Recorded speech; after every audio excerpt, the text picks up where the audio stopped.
한미 국방장관이 전시작전권 이양을 두고 의견 차이를 보였고 예정했던 기자회견도 취소했습니다.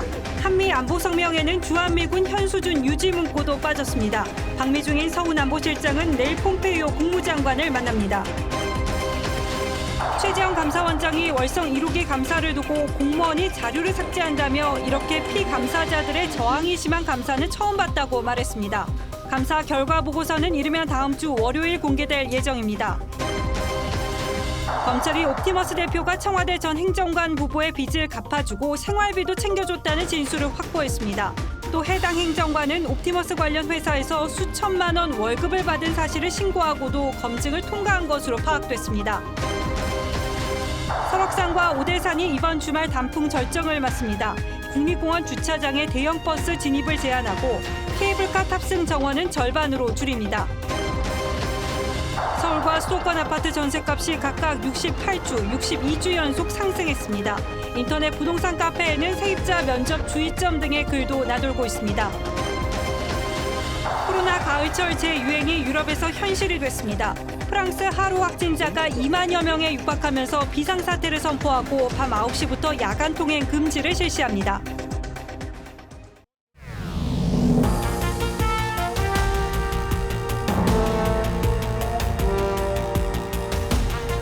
여러분 안녕하십니까? 박정훈입니다. 한미 국방장관이 한반도 안보와 관련한 핵심 의제를 놓고 워싱턴에서 충돌했습니다.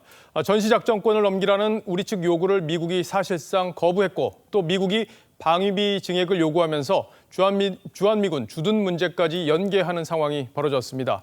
예정됐던 기자회견마저 미국 측이 일방적으로 취소했을 정도로 분위기가 험악했습니다. 며칠 전 이수혁 주미 대사가 70년 한미동맹이 계속돼야 한다는 건 미국에 대한 모욕이다 이렇게 말해서 논란이 컸었는데 이런 발언들의 후폭풍이 양국 간의 안보 갈등으로 이어지고 있다는 걱정스러운 해석들도 나오고 있습니다. 오늘은 먼저 윤동빈 기자가 보도합니다. 서욱 국방장관은 취임 이후 처음 워싱턴에서 열린 한미 국방장관 회담에서 전시작전권 조기 전환을 의제로 꺼냈습니다. 전작권 전환의 조건을 조기에 구비하여 한국군 주도의 연합방위 체제를 빈틈없이 준비하는 데 하지만 마크 에스퍼 미 국방장관은 모든 조건을 충족하는 데는 시간이 걸릴 것이라며 부정적인 입장을 밝혔습니다. 한미는 2015년 우리 군의 작전 능력과 북핵 초기 대응 능력, 안정적 한반도 안보 환경 등 3가지 조건이 충족됐을 때 전작권 전환을 하기로 합의했는데 아직 조건이 충족되지 않았다는 뜻을 내비치면서 우리 요구를 거부한 겁니다. 전작권 검증 평가를 위한 연합훈련을 제대로 시행하지 못했고 북한의 핵미사일이 고도화되면서 우리 군의 탐지가 더 어려워진 것이 사실입니다. 문재인 정부는 우리 군 주도의 한반도 방위태세 완성을 위해 임기 중 전작권 전환을 추진해 왔습니다. 하지만 이번 회담으로 임기 내 전환은 어려워졌다는 분석이 나옵니다. 다만 두 장관은 현재 임시 배치 상태인 성주 사드 기지 포대의 안정적인 주둔에 대한 장기 계획을 구축하기로 했다며 영구 배치에 잠정 합의했음을 시사했습니다. TV조선 윤동빈입니다. 한미 국방장관은 방위비 분담금 문제에 대해서도 합의를 보지 못했습니다. 그런데 양국이 발표한 보도 자료를 보면 이 문제에 대한 양국의 날선 감정이 그대로 담겨 있습니다. 무엇보다 주한미군을 현 수준으로 유지한다는 문구가 빠지면서 미국의 압박 수위가 어느 때보다 높아졌다는 걸 고스란히 보여줬습니다. 이어서 조덕현 기자입니다. 마크 에스퍼 미 국방장관은 모두 발언에서 한국이 집단 안보를 위해 조금 더 공헌해야 한다며 방위비 분담금 증액을 강하게 요구했습니다. 양국이 합의한 공동 보도자료에도 현재의 협정 공백이 동맹의 준비 태세에 지속적인 영향을 끼칠 수 있다는 강도 높은 표현이 포함됐습니다. 반면 지난해 들어갔던 주한미군을 현 수준으로 유지한다는 문구는 빠졌습니다. 다만 국방부 관계자는 병력 축소를 의미하는 것은 아니라고 했지만 미국이 주한미군 감축을 무기로 방위비 증액을 요구하거나 실제로 주한미군을 재편할 수 있다는 우려가 나옵니다. 주둔 규모와 연결시킬 가능성이 높고 동남아에 분산 재배치함으로써 중국을 견제하겠다는 의도도 있을 수 있다. 한미는 올해 방위비로 작년 1조 389억 원에서 13% 인상하는 것에 잠정 합의했지만 트럼프 대통령이 거부하면서 협상이 더 이상 진척되지 못하고 있습니다. 미 언론들은 트럼프 행정부가 최소 13억 달러에서 50억 달러를 요구하고 있다고 보도한 바 있습니다. TV조선 조덕현입니다. 이런 상황에서 서훈 청와대 국가안보실장이 그제 워싱턴을 전격적으로 방문했습니다. 서 실장은 내일 폼페이오 국무장관을 만나는데 두 사람이 각각 북한과의 대화 창구였다는 걸 감안하면 미북 관계에 있어서 의미 있는 내용을 논의할 가능성이 높아 보입니다. 문재인 대통령이 줄곧 강조해온 종전선언을 고리로 새로운 돌파구를 찾을 가능성이 여권 내부에서 거론되기 시작했습니다. 김보건 기자가 서훈 실장 방미의 의미를 자세히 전하겠습니다. 서훈 실장의 전격 방미는 미 국무부가 내일 새벽 4시 폼페이오 국무장관이 서훈 실장을 국무부 청사에서 면담할 계획이라고 밝히면서 알려졌습니다. 서 실장의 카운터파트는 오늘 만난 오브라이언 백악관 국가안보보좌관이지만 폼페이오 장관과 서 실장은 미북 관계 개선을 이끈 당사자들이란 점에서 이목이 쏠립니다. 이달 초로 예정됐던 폼페이오 장관의 방한이 트럼프 대통령의 코로나 확진 탓에 취소됐고 이후 북한이 열병식을 통해 신형 전략 무기들을 선보이면서 긴장이 고조된 상황을 타개하기 위한 행보로 보입니다. 조선의 믿음직한 자리적 대법제가 우리의 적들은 두려워해야 할 것입니다. 김정은의 친서를 받은 청와대가 북한의 메시지를 전하거나 종전선언 구상을 구체화하기 위해 나섰을 가능성도 거론됩니다. 강민석 청와대 대변인은 비핵화를 비롯한 북한 관련 문제와 동맹 현안 조율 등 전략적 소통을 강화하는 계기가 될 것이라고 밝혔습니다. 다만 청와대 관계자는 서훈 실장의 방미는 상견례 격으로 너무 의미를 부여하지 않아도 될 것이라고 확대 해석을 경계했습니다. TV조선 김보건입니다. 문재인 정부가 월성 1호기를 조기 폐쇄한 게 적절했는지 여부를 가리는 감사원 감사가 벌써 1년 넘게 진행 중입니다. 법에 따르면 3개월 만에 마무리돼야 했지만 아시는 것처럼 일부 감사위원들이 문제를 제기하면서 보고서 채택이 계속 미뤄지고 있죠. 오늘 국감에서는 이 문제가 도마에 올랐는데 최재형 감사원장이 이렇게 저항이 심한 감사는 없었다면서 작심하고 비판했습니다.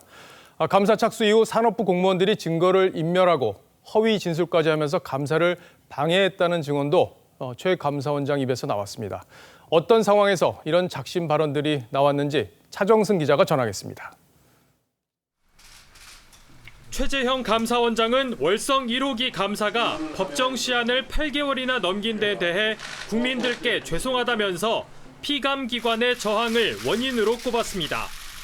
이렇게 감사 저항이 심한 감사는 제가 재임한 동안에 처음 있는 겁니다. 산업부 등 피감기관이 자료를 인멸하고 허위 진술을 거듭했다고 했습니다. 자료 삭제는 물론이고 와서 사실대로 얘기 안 합니다. 사실을 감추거나. 민주당은 월성 1호기의 경제성과 안전성 문제를 거듭 제기했지만 최 원장은 조목조목 반박했습니다.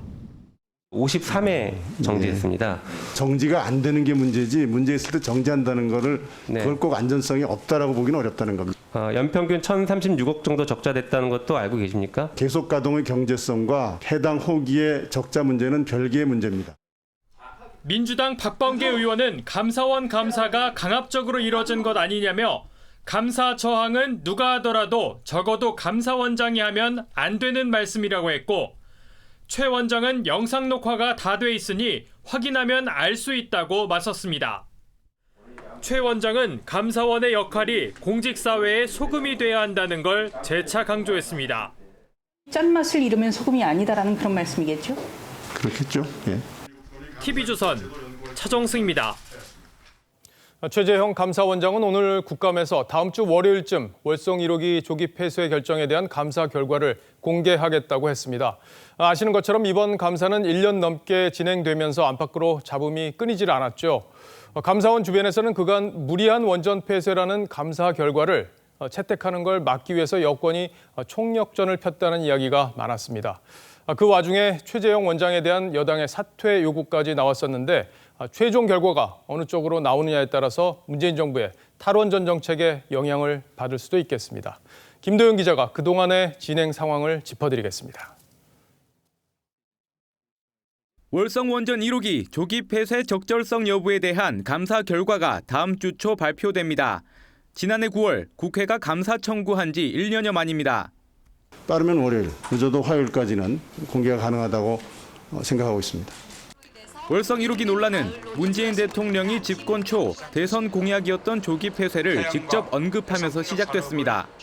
월성 1호기는 전력 수급 상황을 고려하여 가급적 빨리 폐쇄하겠습니다. 대통령 발언 이후 1년 만에 한수원 이사회는 경제성이 떨어진다며 조기 폐쇄를 결정했지만 서류를 조작해 전력 판매 단가를 고의적으로 낮췄다는 의혹이 끊이지 않자 이미 월성 1호기 조기 폐쇄라고 하는 답을 정해놓고 의도적으로 단가와 이용률을 낮춰서 국회는 지난해 9월 감사원 감사를 청구했습니다. 그런데 감사원 감사도 끝나기 전 원자력 안전위원회는 지난해 12월 연구 정지를 확정했습니다. 월성 1호기 연구 정지에 관한 사항입니다. 감사 역시 법정 시한을 넘기며 지난 4월에야 첫 결과가 나왔지만 세 차례 심의 끝에 보류 결정. 최 원장은 압력에 순치된 감사원은 맛을 잃은 소금과 같다며 담당 국장을 교체하고 보강 조사를 지시했습니다. 이후 여권에선 최 원장 발언을 문제 삼아 사퇴를 압박했습니다. 문 대통령께서 41% 정도의 지지를 받으신 걸로 알고 있는데 과연 국민의 대다수라고 말씀할 수 있겠느냐? 저는 이건 대통령 우롱을 넘어서서 대통령은 대통령 아닙니까? 그죠? 뭐 대선 불복하는 겁니까? 최 원장이 청와대 추천 감사위원을 친정부라는 이유로 거부했다고 주장하기도 했습니다. 이달 초 끝난 감사에서 조기 폐쇄가 일부 적절하지 않았다는 결론이 나온 것으로 알려진 가운데 최 원장과 친여 성향 감사위원 간 이견이 크다는 얘기도 나옵니다. 이번 감사 결과가 문재인 정부의 탈원전 정책에 영향을 줄 거란 관측이 많습니다. TV조선 김도영입니다. 지금부터는 옵티머스 펀드 사기 사건과 관련해서 저희가 취재한 새로운 소식들을 집중적으로 보도해 드리겠습니다. 아시는 것처럼 이번 사건에서 정관계 로비 의혹의 수사의 핵심은 청와대 민정수석실에서 근무했던 이모 전 행정관의 역할을 밝히는 일입니다. 이 전 행정관의 남편이 옵티머스 김재현 대표와 함께 이번 사건을 주도적으로 진행해 왔고 문제가 생긴 뒤에는 옵티머스가 선제적으로 증거인멸 등을 시도한 정황이 파악됐기 때문입니다. 그런데 김재현 대표가 이 전 행정관 부부의 빚 수억 원을 갚아주고 또 매월 수백만 원의 생활비까지 챙겨줬다는 진술을 검찰이 확보한 것으로 저희 취재 결과 확인됐습니다. 일반적인 사업 파트너 관계에서는 흔치 않은 일이어서 검찰은 대가성 여부를 따져보고 있습니다. 한송원 기자가 단독으로 취재했습니다. 검찰은 지난 7월 옵티머스 이사인 윤모 변호사를 소환해 아내 이모 전 청와대 행정관의 옵티머스 범행 가담 여부를 집중 추궁했습니다. 특히 이 전 행정관이 옵티머스 관계사인 해덕 파워웨이 사회이사의 이름을 올리고 6개월 동안 3천만 원을 받은 경위를 조사했습니다. 윤 이사는 자신이 부인에게 1억 원의 빚을 졌고 5년 동안 생활비도 못 갖다 줬다면서 김재현 대표가 생활비를 챙겨주기 위해 아내를 선임한 것 같다고 진술했습니다. 윤 이사는 또 영장심사에서 김재현 대표가 자신에게 빚을 갚으라며 10억 상당을 빌려줬기 때문에 지시를 따를 수밖에 없었다고도 말했습니다. 검찰은 이 전 행정관 부부가 옵티머스로부터 다른 돈을 받은 정황은 없는지 또 그 대가로 행정관의 직위를 이용해 수사 정보 등을 제공한 거 아닌지 살펴볼 예정입니다. 한편 이 전 행정관의 인사 과정에 대한 논란도 제기됐습니다. 지난해 10월 청와대에 들어가면서 해덕 파워웨이 사회이사 선임 사실을 신고했는데도 무사 통과한 것은 인사검증이 부실했던 것 아니냐는 지적이 나왔습니다. 또 지난 2018년 5월 농어촌 공사 비상임 이사에 선임될 때도 지원서에 규정된 기재사항 9개 항목 중 5개 항목을 비워뒀지만 임명된 사실도 드러났습니다. TV조선 한송원입니다. 어제 저희가 검찰 수사 시작 한 달 전에 옵티머스가 휴대전화와 컴퓨터 하드디스크를 교체했다는 진술을 검찰이 확보했다고 단독 보도해 드렸었는데 이번에는 옵티머스 경영진들이 환매 중단 사태가 벌어지기 직전에 도주 시나리오를 짰던 것으로 파악이 됐습니다. 검찰은 실제로 이 시나리오대로 실행이 됐는지, 이루어졌다면 누가 도움을 줬는지 수사할 예정입니다. 백연상 기자입니다. 검찰 압수수색 한 달 전인 5월 말쯤 작성한 것으로 보이는 회의 주제라는 제목의 옵티머스 내부 문건입니다. 총 6페이지 분량인데 환매 중단 사태 이후 검찰 수사부터 재판까지 어떻게 대응할지 상세히 적혀 있습니다. 문건에는 펀드 환매 중단 사태가 예상보다 일찍 올 수 있다고 적혀 있습니다. 특히 금감원이라는 단어도 자주 등장합니다. 금감원에서 고발 범위 최소화나 금감원과의 딜 등의 표현이 눈에 띕니다. 인맥을 총동원해 금감원에서 최대한 시간을 벌 수 있는 방법을 확보하고 즉시 실행해야 한다고도 써 있습니다. 재판 단계에는 최대한 시간을 확보하며 집행유예를 만들어가도록 해야 한다는 내용도 있습니다. 김재현 대표가 도주를 하면 수사 진행이 어렵다는 취지의 검찰 작업이 필수라고 적었습니다. 수사에 대비해 옵티머스 경영진들의 PC를 교체하고 회사 내 CCTV 파일 삭제 계획도 담겨 있습니다. 검찰은 옵티머스 경영진들이 해당 시나리오대로 행동했는지, 문건에 나오는 고문과 금감원이 어떤 역할을 했는지 주목하고 있습니다. TV조선 백연상입니다. 아시는 것처럼 옵티머스 펀드를 가장 많이 판매한 곳은 NH투자증권입니다. 금감원의 사모펀드 조사가 시작된 이후에도 NH증권은 옵티머스 펀드를 판매해온 사실이 드러나면서 누군가 뒤를 봐준 게 아니냐는 의혹이 제기돼 왔죠. 그런데 지난 5월 옵티머스 김재현 대표가 NH투자증권 사내 방송에 직접 출연해서 펀드를 홍보한 영상을 저희가 단독으로 입수했습니다. 당시엔 이미 금감원이 옵티머스 펀드의 문제점을 인지하고 서면 검사를 진행하던 상황이었습니다. 김 대표가 방송에서 어떤 말을 했는지 직접 들어보시겠습니다. 윤수영 기자가 단독 보도합니다. 지난 5월 14일 방영된 NH투자증권 사내 방송입니다. 김재현 대표가 출연해 옵티머스 펀드를 직접 소개합니다. 공공기관이 매출 채권을 유동하는 펀드를 특화시켜 운영하고 있습니다. 사실상 리스크는 거의 없습니다.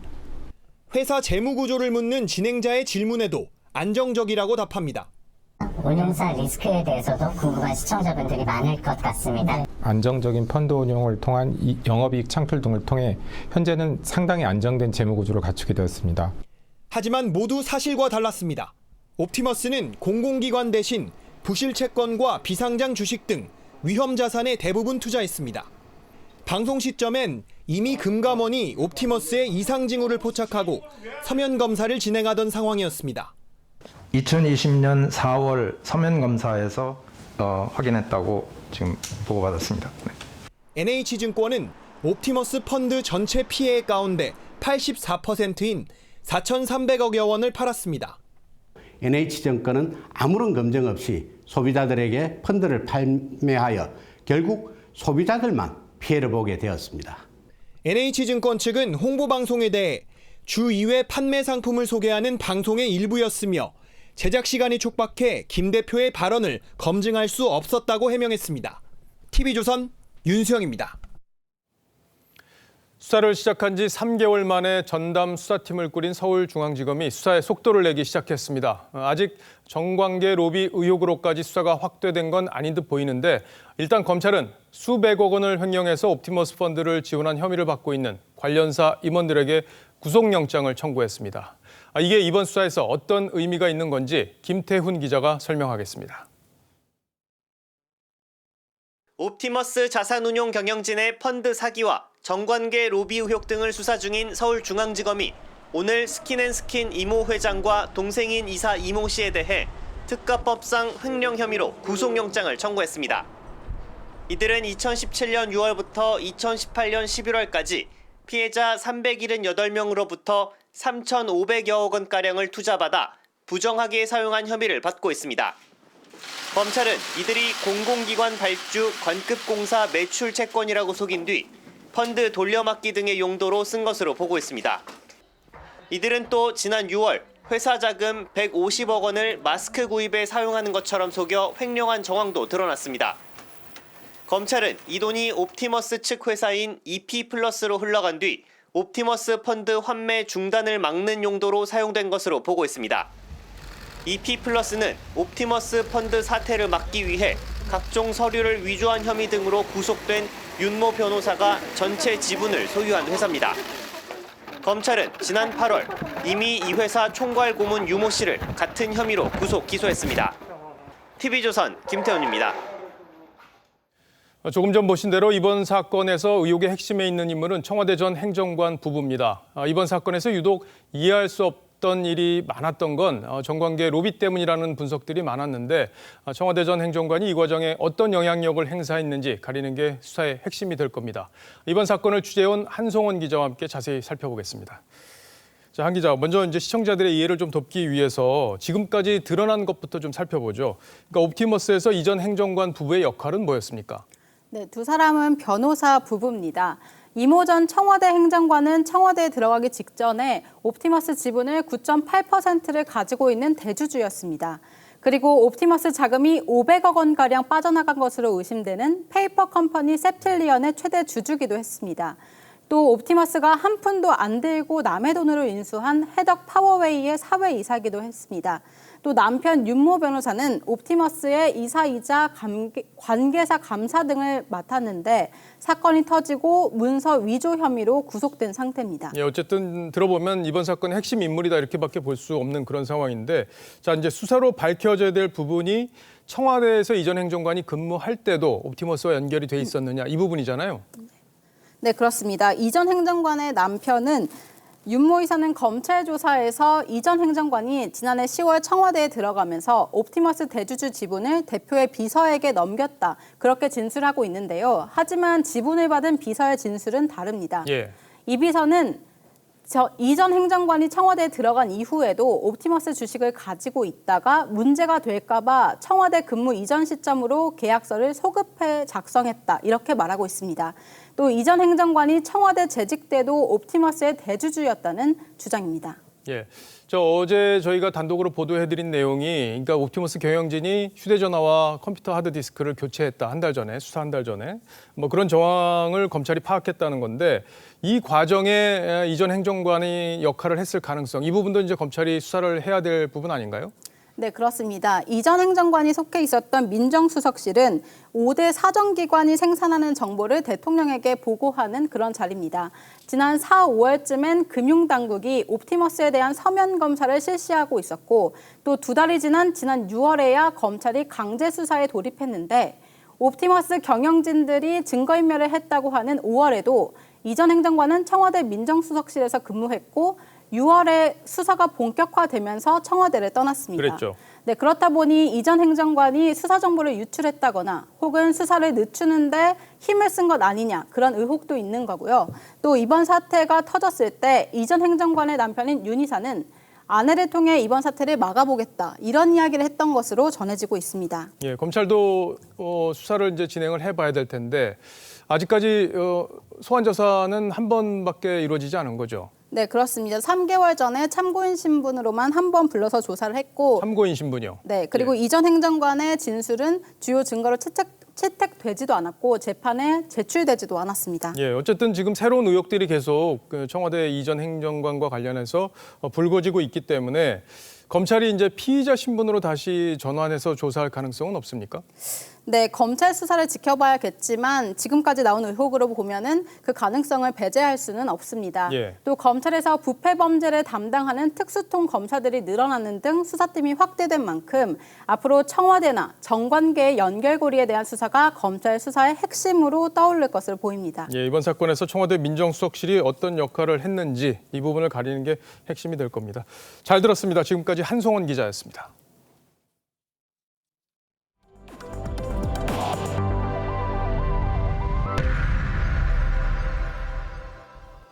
코로나 신규 확진자가 이틀 만에 다시 세 자릿수로 올라섰습니다.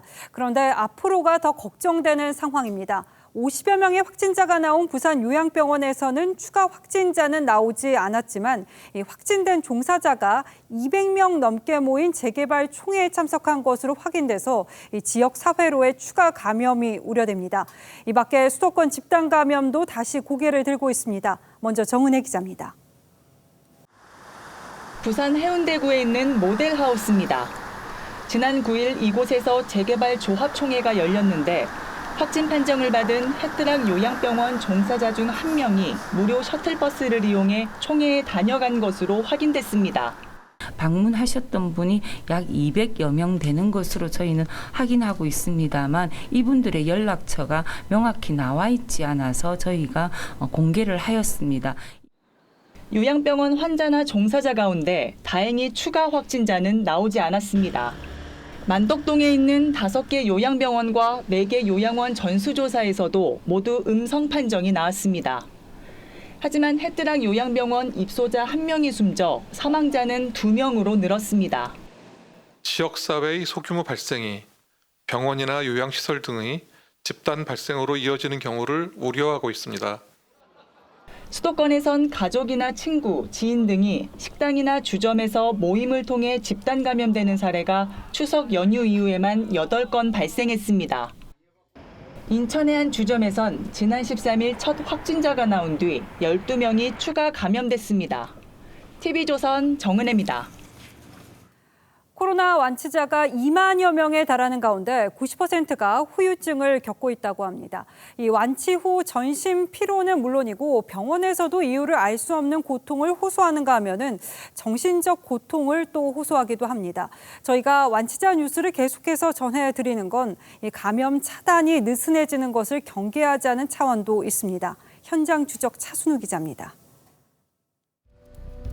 2월 코로나19에 걸린 20대 여성 A씨. 확진받자마자 격리시설에 들어가 치료를 받았습니다. 한 달 만에 완치됐지만 6개월이 지난 지금도 고통은 여전합니다. 방광염부터 시작해서 입안에도 구내염이랑 이런 게 갑자기 동시다발적으로. 왜 그런지 병원을 찾아가 봐도 문제가 발견되지 않습니다.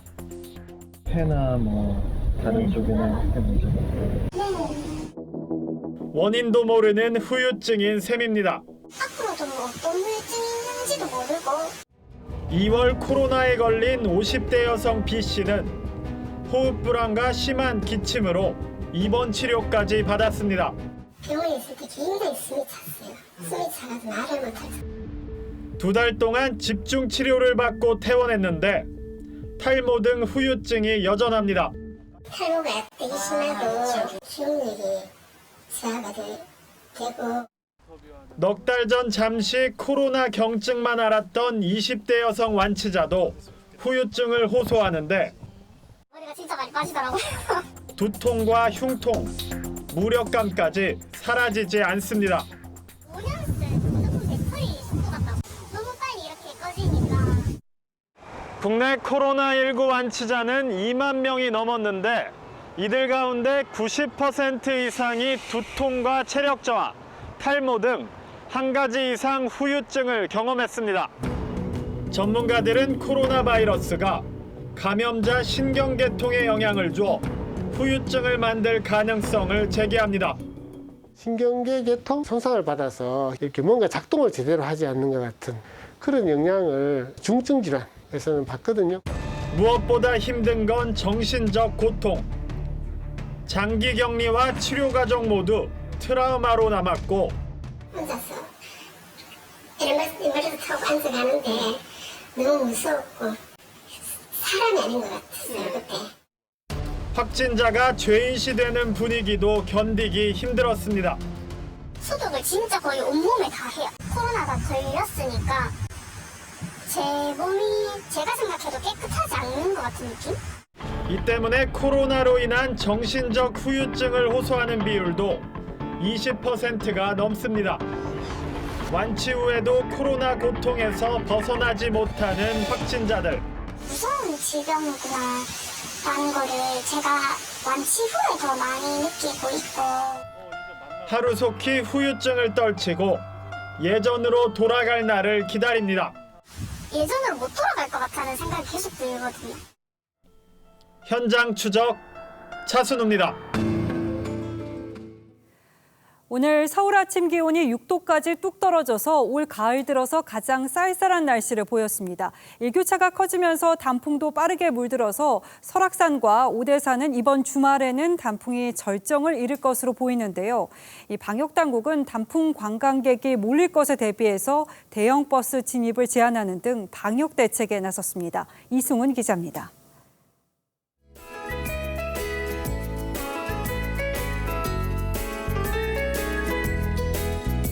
설악산 한계령이 단풍으로 알록달록합니다. 계곡을 따라가면 붉고 노란 단풍이 더 선명해집니다. 관광객들은 단풍의 매력에 흠뻑 빠집니다. 네, 지금 노랗고 주황색이고 또 빨간색도 같이 있어서 더 예쁜 것 같아요. 최근 기온이 뚝 떨어지면서 설악산 중턱 아래까지 이렇게 단풍으로 물들었습니다. 설악산과 오대산은 이번 주말쯤 단풍이 절정을 이룰 전망인데 거리두기 1단계 완화 조치로 관광객이 몰릴 것으로 보여 방역당국은 비상이 걸렸습니다. 마스크를 쓰지 않은 일부 관광객들 때문에 눈살을 찌푸리는 경우도 있습니다. 턱걸이를 하고 오신 분도 계시고 미착용하고 오신 분도 계신데 그런 점 좀 유의해서. 정부는 본격적인 단풍철이 시작되면서 이번 주말부터 국립공원 주차장에 대형 버스 진입을 제한하기로 했습니다. 전세 버스에는 전자 출입 명부를 두고 QR코드를 이용해 탑승자 명단을 관리하도록 했습니다. 또 관광객들이 많이 이용하는 케이블카 탑승 정원을 절반으로 줄일 계획입니다. 국립공원관리공단은 360도 VR 영상을 공개하며 비대면으로 단풍을 감상해달라고 당부했습니다.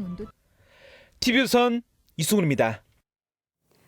정경심 동양대 교수의 자녀 입시 비리 관련 재판이 마무리 국면에 접어들었는데요. 검찰이 오늘 재판에서 표창장 제작을 직접 시연했습니다. 정 교수가 이용했던 프로그램을 사용했는데 위조에 30초도 걸리지 않는다고 했습니다. 정 교수 측은 시연한 프로그램이 검찰의 공소장 내용과 다르다고 반박했습니다. 장윤정 기자가 보도합니다. 검찰은 오늘 재판에서 정경심 교수가 사용하던 것과 같은 기종의 프린터를 들고 나왔습니다. 검찰은 정 교수 아들의 동양대 상장 스캔본에서 총장 직인을 오려낸 뒤 정 교수 딸의 이름이 적힌 표창장 한글 파일에 붙여 넣었습니다. 그리고는 동양대에서 쓰는 상장 종이에 파일을 출력해 위조된 표창장을 법정에서 보여줬습니다. 검찰은 표창장 위조에 30초도 걸리지 않았다고 강조했습니다.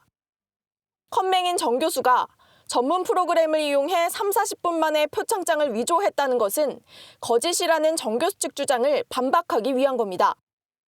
이에 대해 정 교수 측 변호인은 검찰 측이 보여준 대로 워드 프로그램만으로 위조한다는 것은 이미지 프로그램을 사용했다는 공소 사실과 다른 내용이라고 반박했습니다. 검찰은 또 정 교수가 표창장과 봉사활동 확인서 등 4개 서류를 위조한 것으로 추정되는 날을 위조데이라고 표현했습니다. 이에 대해 정 교수 변호인은 신문에 쓰일 만한 말만 만든다고 이의를 제기했고 재판장은 위조데이라는 표현을 위조한 날로 바꾸라고 조정했습니다. TV조선 장윤정입니다. 지난 4.15 총선 과정에서 공직선거법 위반 의혹이 불거진 국회의원에 대한 공소시효가 오늘 밤 12시면 만료됩니다.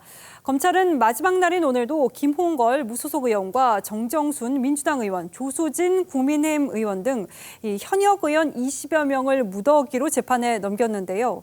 이 가운데 국민의힘 의원이 10명에 달해서 103석의 제1야당 국민의힘 의석수가 더 줄어서 개헌 저지선인 100석 이상 유지가 어려워질 가능성도 배제할 수는 없게 됐습니다. 권용석 기자입니다. 지난 4.15 총선 당시 회계부정 의혹으로 국회에 체포동의안이 접수된 민주당 정정순 의원은 오늘도 검찰 조사에 응하는 대신 국감장을 지켰습니다.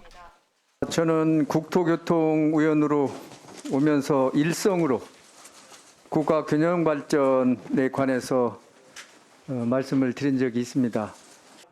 검찰은 정 의원 소환 조사 없이 우선 공직선거법 위반 혐의를 적용해 불구속 기소했습니다. 검찰은 또 총선 전 재산신고 누락 의혹이 불거진 김홍걸 무소속 의원과 조수진 국민의힘 의원도 공소시효 마지막 날인 오늘 허위사실 공표 혐의를 적용해 재판에 넘겼습니다.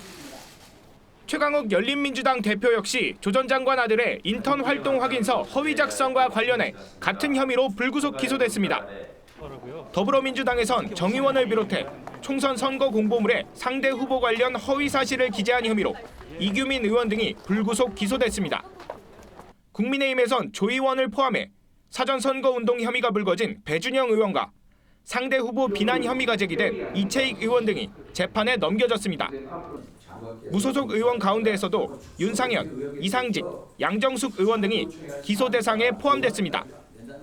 공직선거법 위반 혐의로 기소된 국회의원은 징역형이나 100만 원 이상 벌금형이 확정되면 의원직을 잃게 됩니다. TV조선 권영석입니다.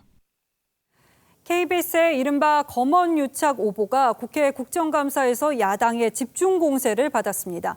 국민의힘은 KBS 오보에 검찰 고위 인사의 개입 의혹이 있다면서 한동훈 검사장의 참고인 채택을 요구했는데 여당은 거부했습니다. 양승동 KBS 사장은 데스킹 과정에서의 실수라면서 녹취록에 없는 주장을 있는 것처럼 옮겼다고 인정했습니다. 관련 내용 황정민 기자가 정리했습니다. KBS는 지난 7월 한동훈 검사장과 채널A 기자가 유시민 노무현 재단 이사장의 주가 조작 연루 의혹을 제기하기로 공모한 구체적 정황을 확인했다고 보도했지만 사실과 달랐습니다. 정확히 확인되지 않은 사실이 단정적으로 표현된 점 사과드립니다. 국민의힘은 이 보도 과정에 검찰 고위 인사가 개입한 의혹이 있다고 주장했습니다. 취재원 소위 제3의 인물이 검찰층의 고위 인사라는 언론 보도도 나왔는데 이 자리에서 취재원이 누군지는 밝히신 생각이 없으신가요? 그거는 취재원 보호는 네. 이제 그 당사자인 한동훈 검사 양승동 사장은 데스킹 과정에서 일어난 실수라고 해명했습니다. 이 녹취록에 없는 그 주장이라는 걸 알 수 있는데 그거를 실제 녹취록에 있는 것처럼 이렇게 옮겼기 때문에 그 부분은 명백하게 데스킹 과정의 실수였습니다. 한 검사장은 해당 보도로 명예가 훼손됐다며 5억 원의 민사소송을 제기했는데 양 사장은 오보를 곧장 사과했는데도 소송을 낸 건 합리적이지 않다고 했습니다. 한 검사장은 스스로 국감장에 참고인으로 출석하겠다는 의사를 밝혔지만 민주당은 거부했습니다. 국감장에 나오겠다고 자청하는 것 자체가 저는 난센스라고 봅니다. 검찰 수사에 성실히 임하는 게 본인이 해야 될 일이라고 저는 생각하고 있습니다. TV조선 황정민입니다. 네, 요즘 전셋집 구하기가 불가능한 일에 도전하는 것처럼 어려워졌다는 소식 듣고 계실 겁니다. 물량이 거의 사라지면서 부르는 게 값이라는 말까지 나올 정도라고 하죠. 전세 구하는 문의도 쏟아지면서 세입자 면접을 보겠다는 집주인까지 등장했다고 합니다. 송병철 기자가 피폐해진 전세 시장을 둘러봤습니다. 서울 용산구의 한 아파트입니다. 1,300세대 중 전세 매물은 단 5건뿐입니다. 그나마 집주인이 정한 날짜에만 집안을 둘러볼 수 있습니다.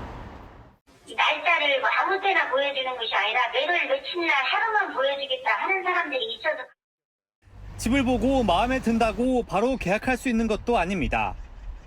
집주인들 사이에는 아무나 들이면 안 된다는 인식이 퍼지면서 세입자 면접을 보겠다는 경우도 늘었습니다.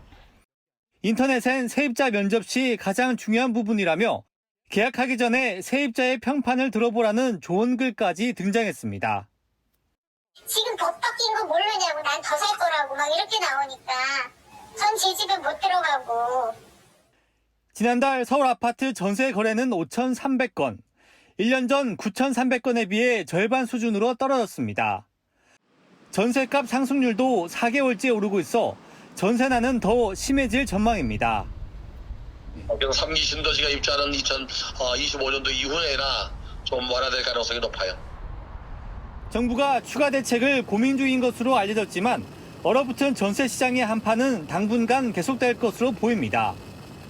TV조선 송병철입니다. 전세 매물이 사라지면서 전례 없는 풍경들이 나타나고 있는데요. 정부 기대대로 내년엔 좀 사정이 나아질지 아니면 더 나빠질지 한번 따져보겠습니다. 먼저 한 달 사이 달라진 정부 측 이야기부터 들어보겠습니다. 몇 개월 있으면은 전세 가격도 점차 안정을 찾을 것이다. 전세 가격이 많이 올라 있는 상황이 쉽게 내려가지는 않을 것 같은데요. 자, 윤슬기 기자, 두 사람이 부동산 정책의 컨트롤 타워인데 한 달 사이에 전세 시장을 바라보는 눈이 좀 달라졌어요. 그렇습니다. 자, 이 전세난이 서울 인기 지역에만 국한된 현상인가요? 이 전세 수급 지수란 지표가 있는데요.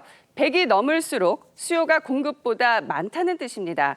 지난주 전세 수급 지수는 서울 아파트가 192, 전국 아파트가 188.7을 기록했는데요. 역대 최고치가 서울이 196.9, 전국이 189.2였습니다. 전세 시장 전체의 공급 부족이 기록적인 상태에 가까워졌다는 뜻이죠. 한국감정원의 최근 6주 조사에서도 서울과 전국의 전세 가격은 상승세를 이어오고 있는데 상승폭의 경우 전주 대비 소폭 떨어진 수치도 일부에서 나타나고 있습니다. 그러니까 이게 서울에만 국한된 문제가 아니라는 건데, 자, 그런데 정부에서 예고한 대로 공급 물량이 늘어난다면 내년에는 전세 구하는 게 좀 쉬워지는 거 아닌가요?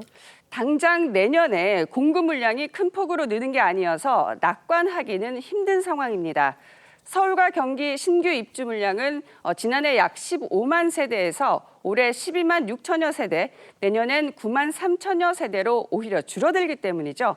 게다가 정부가 집주인의 실거주를 강화하는 추세라 이 가운데 전세 매물로 나올 물량이 적을 거란 전망도 나오고 있습니다. 자, 그런데 정부에서 발표한 3기 신도시 계획이 예정대로 추진이 된다면 좀 사정이 나아지지 않겠습니까?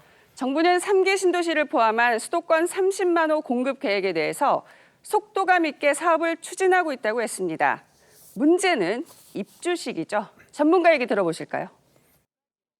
3기 신도시가 입주를 시작하는 연도가 바로 2025년도 이후인데 그 2026년도 이후에 가격은 분명히 안정될 거로 보여집니다. 자, 그러니까 들어보면 5, 6년 뒤의 이야기니까 당장 발등에 불이 떨어진 전세난을 해결하는 데는 좀 어려움이 있다 이런 얘기인데, 자, 그렇다면 전세난을 해결하기 위해서 전세 세입자들은 어떻게 집을 구해야 되는 겁니까? 네, 현실적으로 원하는 지역을 포기하고 다른 곳을 찾는 수밖에 없겠죠. 그런데 시장에 이 같은 수요자가 많으면 또 어떤 일이 벌어지는지 들어보실까요? 수요자들은 아파트가 아닌 빌라라든지 서울시 외곽으로 빠져나감으로 인해서 외곽의 전세 시장이 불안해지는 거죠. 그러니까 전세 시장이 불안해지니까 무리를 해서도 집을 사자. 또 이게 집값에 영향을 줄 수도 있겠군요. 그렇습니다. 잘 들었습니다. 지금까지 윤슬기 기자였습니다.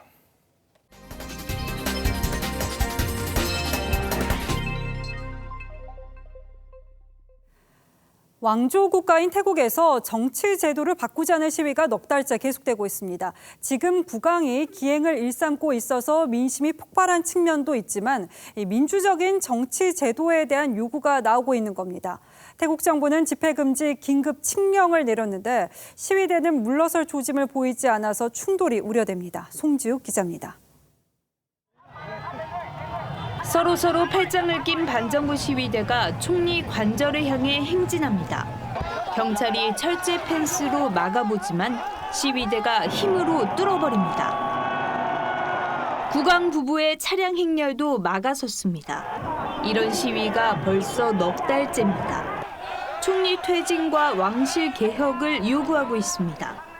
물러난 사생활로 비난을 받아온 마하 와치랄롱권 국왕이 코로나19 발생 이후 수십 명의 첩을 들이고 독일 호화 호텔을 통째로 빌려 격리에 들어가자 가뜩이나 성난 민심이 폭발했습니다.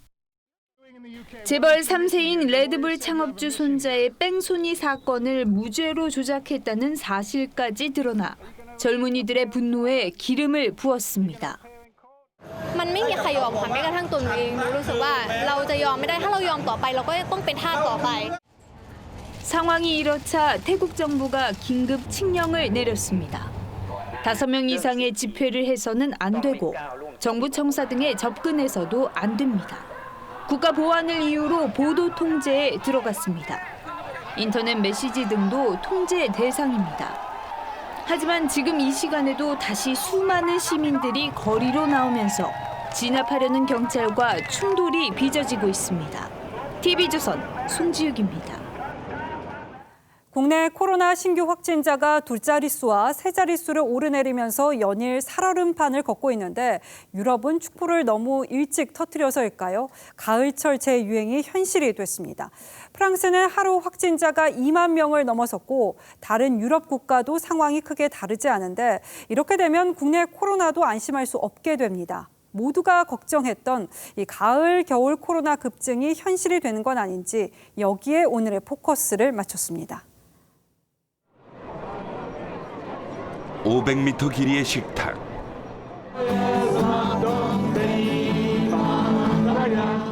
마스크도 없이 수백 명의 사람들이 모여 앉아 식사를 합니다. 코로나로 인한 봉쇄 해제를 기념하는 축제 현장이었죠. Things are going more easy now, I think, about COVID-19, and so just to enjoy life. 봉쇄를 푼 지 넉 달도 채 안 된 지금. 지난 2주간 코로나 확진자가 5만 5천 명을 넘어서면서 체코는 인구 10만 명당 신규 확진율이 유럽에서 가장 높아졌습니다. 영국 언론은 지옥문에 반쯤 다가간 것 아니냐는 우려를 나타냈죠. 체코뿐 아니라 전 유럽에서 코로나가 다시 기승을 부리고 있습니다. 지난주에만 유럽 전체에서 70만 명의 확진자가 나왔죠. 프랑스는 하루 확진자가 2만 명을 넘어서자 지난 3월에 이어 다시 국가 비상사태를 선포했습니다. 4주 동안 파리와 마르세유 등 8개 도시에서 밤 9시부터 통행이 금지됩니다. Ce couvre-feu il se fera entre 21h et 6h du matin et il commencera à partir de ce samedi 0h. 포르투갈도 국가 재난사태를 선포하고 식당은 물론 야외 시설에서도 5명 이상 모임을 금지시켰습니다. 영국에선 북아일랜드 자치정부가 가장 먼저 다시 봉쇄에 나섰습니다. The doubling rate is of grave concern and hospitalizations are on the increase. This is deeply troubling and more steps are now urgently needed. 미국에서도 하루 평균 5만 명 넘는 확진자가 쏟아져 나오고 코로나 정식을 선언했던 중국 역시 付出巨大努力取得抗击新冠肺炎疫情斗争重大战略成果. 58일 만에 다시 확진자가 나왔습니다. 팬데믹 당시 이미 예고됐었던 가을철 재유행. 유럽을 중심으로 재유행 우려가 현실화되면서 북반구 전체가 또다시 긴장하고 있습니다. 뉴스나인 포커스였습니다. BTS가 빌보드 뮤직 어워즈 4년 연속 수상의 영예를 안았습니다. 2년 연속 2관왕의 꿈은 아쉽게 이루지 못했지만 축하 무대는 전 세계 팬들을 열광시켰습니다. 최윤정 기자입니다. Yes, let's go to South Korea. 방탄소년단이 빌보드 뮤직 어워즈 톱 소셜 아티스트상을 4년 연속 수상했습니다. 빌보드 소셜 50 차트에서 200번째 1위를 차지한 것과 팬 투표가 반영됐습니다. Thank you, Army, for giving us this award 4 years in a row. This award is a living proof that no matter where we go, Army, BTS stay so closely connected as always. 지난해 수상했던 톱 듀오 그룹상은 아쉽게 놓쳤습니다. 4월에 열릴 시상식이 코로나로 미뤄진 터라 집계 기간이 지난 3월까지여서 올해 8월 공개된 다이너마이트의 성과가 반영되지 않았습니다. 무관중으로 진행된 시상식 후반은 인천공항에서 촬영한 방탄소년단의 축하 무대가 펼쳐졌습니다. 재즈풍으로 편곡한 다이너마이트는 대형 화면 속 밴드 코러스와 어우러지며 온택트 공연에 묘미를 더했습니다. 2020년에 가장 큰 활약을 한 뮤지션 중에 하나였기 때문에 빌보드상으로는 우리가 만족을 할 수가 없다 이제. 사실 모든 신경이 그래미에 가 있다고 봐야죠. 아메리칸 뮤직 어워즈, 빌보드 뮤직 어워즈 수상을 이어가며 세계적인 팝스타로 자리매김한 방탄소년단. 이제는 가장 보수적이라는 그래미 어워즈의 단독 무대와 수상에 도전하는 일만 남았습니다. TV조선 최윤정입니다. 여자 프로배구가 이번 주말 개막합니다. 배구 여제 김연경의 흥국생명과 이에 도전장을 낸 GS칼텍스의 맞대결이 최대 관전 포인트인데요. 장동욱 기자가 두 팀의 에이스를 만났습니다. 왕조건설을 꿈꾸는 배구 여제 김연경의 흥국생명. 대항마는 강소희와 이소영, 두 만능 레프트 듀오가 버티는 GS칼텍스입니다. 공격에 힘쓰는 강소희를 리시브가 든든한 이소영이 받쳐주는 쏘쏘자매의 찰떡 호흡입니다. 그냥 저는 뒤에서 받아주면 일단 소희가 끝내준다는 생각이 있어서 많이 받고 너 많이 때려라 이런 생각으로 좀. 또 언니가 뒤에 갈 때는 이건 무조건 수비 올라오겠다라는 마음가짐을 가지고 서로 이렇게 믿어가면서 믿음 배구 하는 것 같아요. 힘 가득 실린 스파이크도 닮은 꼴입니다. 소희도 세다고 생각하고 저도 지지 않는다고 생각해요. 언니 볼도 되게 묵직하게 들어가요. 올 시즌 모토는 열정 배구. 미친 게 작전이라고 이렇게 말씀하셨는데 한번 해보자. 우리도 할 수 있다라고 해서. 새로운 가족이 된 반려견 킥스와 함께하는 올 시즌. 목표는 하나입니다. 1등이요. 통합 우승. 다수의 감독이 우승 후보로 꼽은 흥국생명은 코보컵 패배를 복수할 각오에 불타고 있습니다. 대한민국 체육상을 수상한 에이스 김연경. 오직 통합 우승만을 노립니다. 코보컵 이후로 시즌 준비를 열심히 했고요. 정말 개인적인 목표가 없습니다. 팀이 우승을 하는 게 제 개인적인 목표인 것 같습니다. 그래서 V리그 우승을 향한 양 팀의 첫 맞대결은 오는 21일 펼쳐집니다. TV조선 장도웅입니다.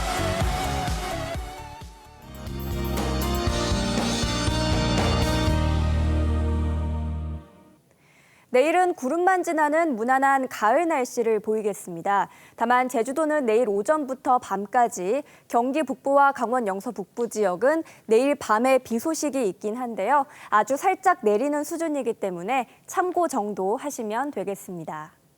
내일 아침 기온은 오늘보다 높겠습니다. 서울 10도, 춘천 6도에서 출발하겠는데요.